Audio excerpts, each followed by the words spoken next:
ప్రజాస్వామ్యంలో మీడియా పాత్ర చాలా గొప్పది. అటువంటి మీడియా ప్రతినిధులపై, ఫోటోగ్రాఫర్లపై, ఆఫీసులపై దాడులు చేయడం వైసీపీ నాయకుల్ని తీవ్రంగా ఖండిస్తున్నాం. వారికి అతి త్వరలో బుద్ధి చెప్తామని కూడా హెచ్చరిస్తున్నాం. మరి ఈరోజు ప్రభుత్వానికి ప్రజలకి మధ్య వారధిగా పనిచేసేదే మీడియా. మరి వచ్చి అలాంటి మీడియా ప్రతినిధులు మీద దాడి చేయడం తెలుగుదేశం పార్టీ తరఫున తీవ్రంగా ఖండిస్తున్నాం. చంద్రబాబు హయాంలో ఒక్క మీడియా మీదైనా దాడి జరిగిందా? నేను ఒకటే అడుగుతున్నా, సాక్షి పేపర్లో ఉండే జర్నలిస్టులు కూడా దీన్ని ఖండించాలి. జర్నలిస్టులంతా ఒకటి అవ్వాలి, ఏకం అవ్వాలి.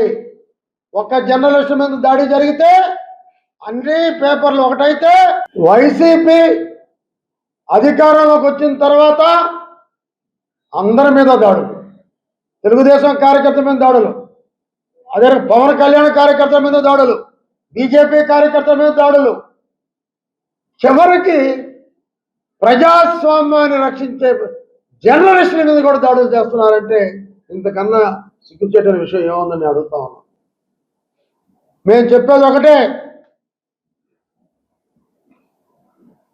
జగన్ ఒంటి నిండా ఆయనకుండేది రక్తపాతం గురించి ఆలోచించేది, గూండాయిజం, చంపటం. వాడి బ్రతుకు, జగన్మోహన్ రెడ్డి గారి బ్రతుకు. లేకుంటే సొంత చెల్లిని తరివేసినటువంటి వ్యక్తి, సొంత అమ్మని తరివేసినటువంటి వ్యక్తి, బాబాయిని చంపినటువంటి గూండా ఈరోజు ముఖ్యమంత్రిగా మనకుండడం ఎంతో దురదృష్టం. ఇంకా ఓ అంటే 51 రోజు మాత్రం ఉంటాడు. ఓ అంటే 51 రోజు. అవతల నీ బతుకేంటి?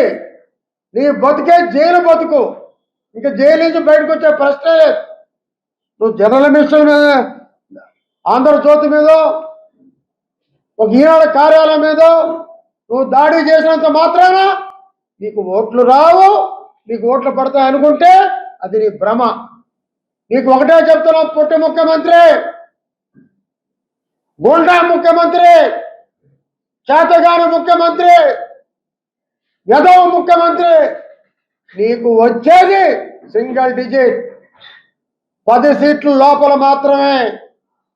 నీకు ఎక్కడ ఏ జిల్లాలో ప్రజలు ఓటేసే పరిస్థితి లేదు. మరి చంద్రబాబు నాయుడు గారిని అరెస్ట్ చేసిన కాడి నుంచి నీ బతుకు తెల్లారిపోయింది. అక్కడి నుంచి జర్నలిస్టులను కొట్టడంతో నీ బతుకు గురించి ఆంధ్రప్రదేశ్ ప్రజలు మొత్తం తెలుసుకున్నారు. నీకు ఓటేసే ప్రశ్నే లేదు. ఇటువంటి ఎదవకా ఓటేసేది, ఇటువంటి ఎదవకా ఇప్పుడు దాకా మేము ఓట్లేసింది అని ఈరోజు ప్రజలు పశ్చాత్తాపడుతున్నారు. ఆ పశ్చాత్తాపాన్ని తీర్చుకునే టైం వచ్చింది. డిపాజిట్లు లేకుండా 166 సీట్లు నువ్వు ఓడిపోతున్నావు. బహుశా వస్తే నీకు 7, 8 మాత్రమే వస్తాయి. ఇప్పటికైనా పోలీసులు చెప్తున్నాం, ఆంధ్రజ్యోతి విలేకరుల మీద, ఆ ఫోటోగ్రాఫర్ మీద, ఈనాడు కార్యాలయం మీద మీరు చేసిన దౌర్జన్యాన్ని ఇమ్మీడియట్గా అరెస్ట్ చేసి వాళ్ళ మీద 4,000 కేసు పెడితే మీ నిజాయితీని కొంతన్నా నమ్ముతాం. లేకుంటే 2 నెలల తర్వాత మీ బతుకు అధోగతి అవుతుందని హెచ్చరిస్తున్నాం.